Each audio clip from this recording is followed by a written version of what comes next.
السلام عليكم. اليوم جبت لكم وصفة تاع مشوك بنوات كوكو الكاوكاو. طريقة سهلة وبمقادير مضبوطة. نمر مباشرة لطريقة التحضير.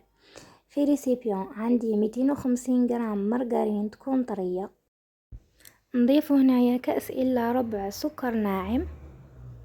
نغربلو السكر باش ما يكونوش الحبيبات تاعو. نخلطوا الخليط حتى يضاعف الحجم نتاعو ويولي ابيض وتطلع لا مارغرين ويذوب السكر. هنايا نضيفو 3 صفار بيض، والبياض نخلوه على جهة باش نستعملوه في الاخير. نخلطوا المكونات مع بعض.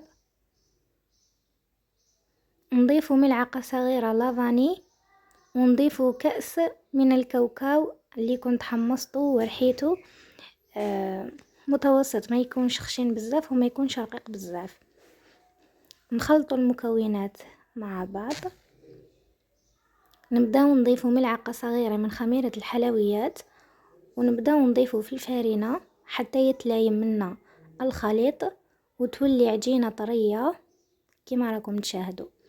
ومن بعد نديرو العجينة تاعنا كويرات، وهذاك البياض زدت له ملعقة صغيرة من لافاني باش تروح له الريحة. نرمي كريات العجين في البيض ونرموهم في الكاوكاو. انا درت كاوكاو ايفيلي، وكاين اللي درتهم بكاوكاو محمص ومرحي.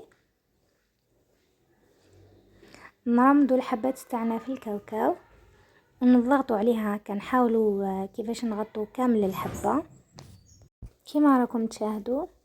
انا العجينه تاعي نصف درتها بنوات كوكو ونص درتها بالكاوكاو. نكملوا الحبات على نفس الطريقه، ويبقى اختياري هذا الشيء، بغيتوا ديروها كاوكاو عادي ولا بصح كاوكاو ايفيلي تجي بزاف بنينه.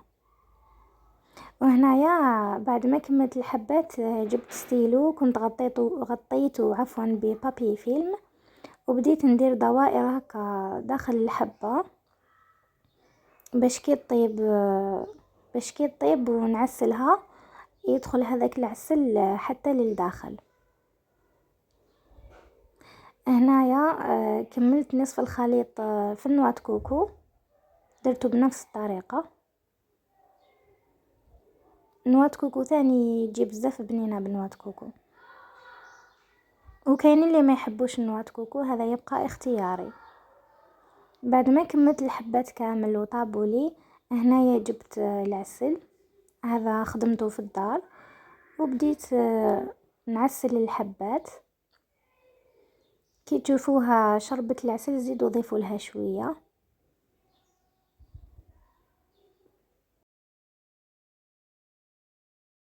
وفي التزيين درت لها حبات كرز في الوسط.